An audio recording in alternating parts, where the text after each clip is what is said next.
Dear students, come on.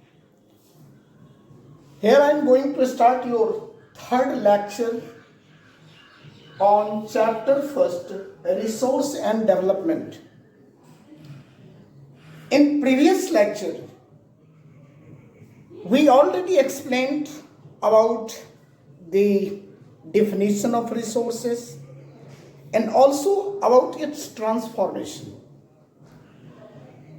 Today I am going to explain a new subject for you. This is classification of a resource. This is very important for you to understand this subject, that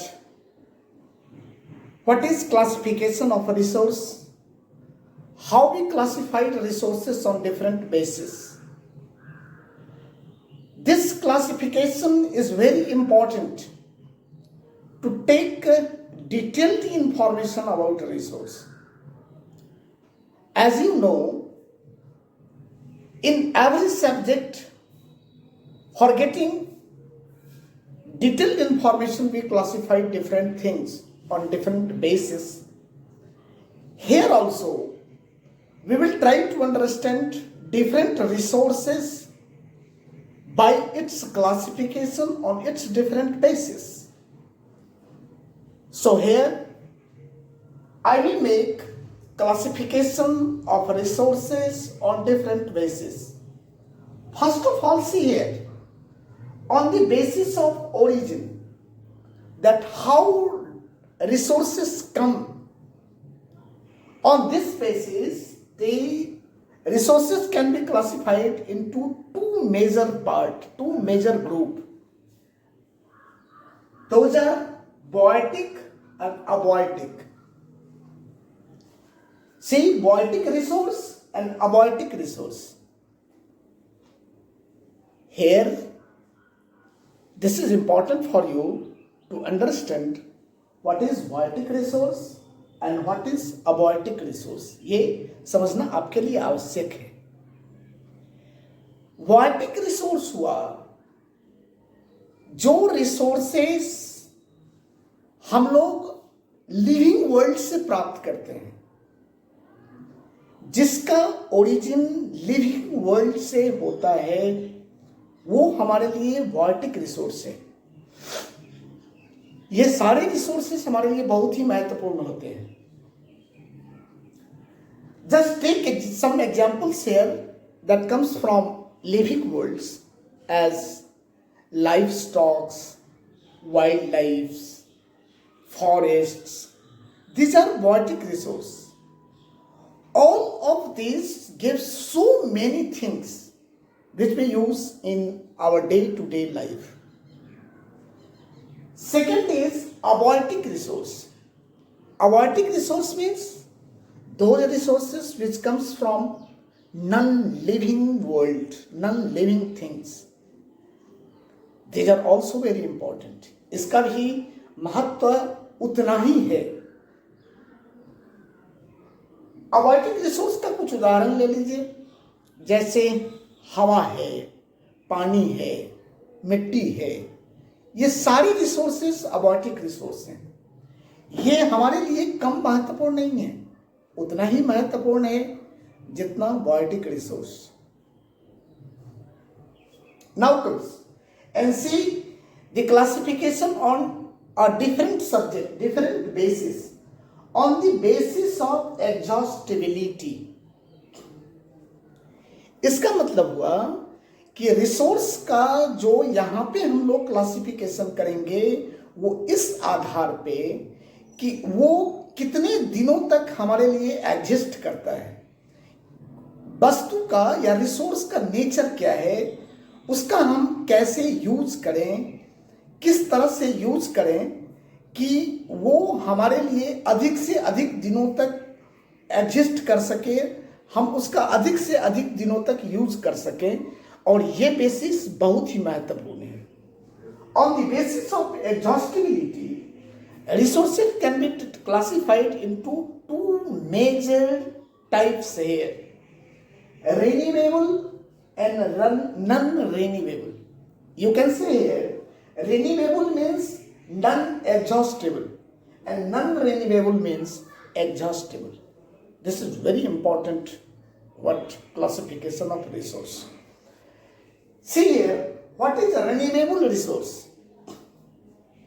Renewable resource means those resources which can be renewed by us and which are renewed by nature in a certain period for our next use.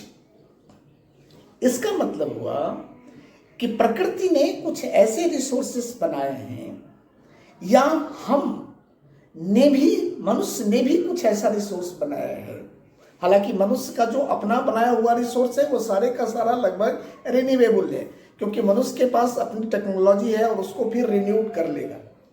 लेकिन प्रकृति के पास जो renewal का process है वो एक complex process है कुछ रिसोर्स के संदर्भ में, मामले में, और प्रकृति को उसको फिर से बनाने में कई मिलियन ईयर्स लग जाते हैं।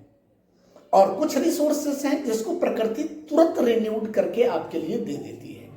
तो जो रिसोर्सेस तुरंत रिन्यूड हो सकता है, फिर से बन के आपके यूज के लिए दोबारा एक सर्टेन पीरियड के अंदर आ सकता है, उसको हम लोग रिन्यूएबल रिसोर्स कहते हैं। रिन्यूएबल रिसोर्स में इसका उदाहरण लीजिए, हवा है, पानी है, लाइफ स्टॉक्स है, वाइल्ड लाइफ है, फॉरेस्ट है। ये सारे कुछ ऐसे रिसोर्सेस हैं जो एक सर्टेन पीरियड में फिर से बन के, फिर से तैयार होके हमारे यूज के लिए आ जाते हैं। तो these are renewable resource. Non-renewable resource or exhaustible resource are those resources which cannot be renewed in a certain period, and so they lost their utility in their first use. After that, they are not useful for us. इसको हम लोग non renewable resource कहते हैं। इसको समझ लीजिए, प्रकृति ने बहुत सारी चीजें ऐसी बनाई हैं जिसको फिर से बनाने का प्रोसेस तो नेचर के पास है, वो तो बनता ही रहता है, वो तो एक कंटिन्यूअस प्रोसेस है जो प्रकृति का हर चक्र चलता रहता है। लेकिन कुछ चीजों को बनाने का जो साइकिल है प्रकृति का, वो इतना लंबा जियोलॉजिकल ईयर लेता है कि उसको हम लोग रिन्यूएबल किसी भी मायने में नहीं कह सकते हैं। जस्ट एक एग्जांपल है, as metals, as fossil fuels, as soil, इसको बनाने में प्रकृति को लाखों वर्षों का टाइम लगता है।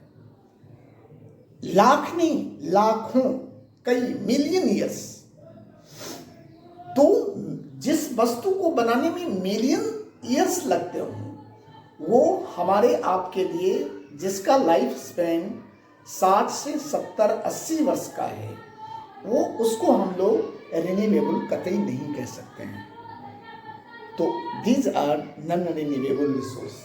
यहाँ पे नॉन रिन्यूएबल रिसोर्सेस जो हैं वो हमारे लिए बहुत ही महत्वपूर्ण हैं, लेकिन चूंकि वो फर्स्ट यूज के बाद ही अपनी यूटिलिटी खो देता है, तो इस तरह से इसके यूज में हमें खास रूप से सतर्क रहने की आवश्यकता है। इसके बारे में हम लोग फिर नेक्स्ट में पढ़ते हैं कि कितनी सतर्कता आवश्यक है।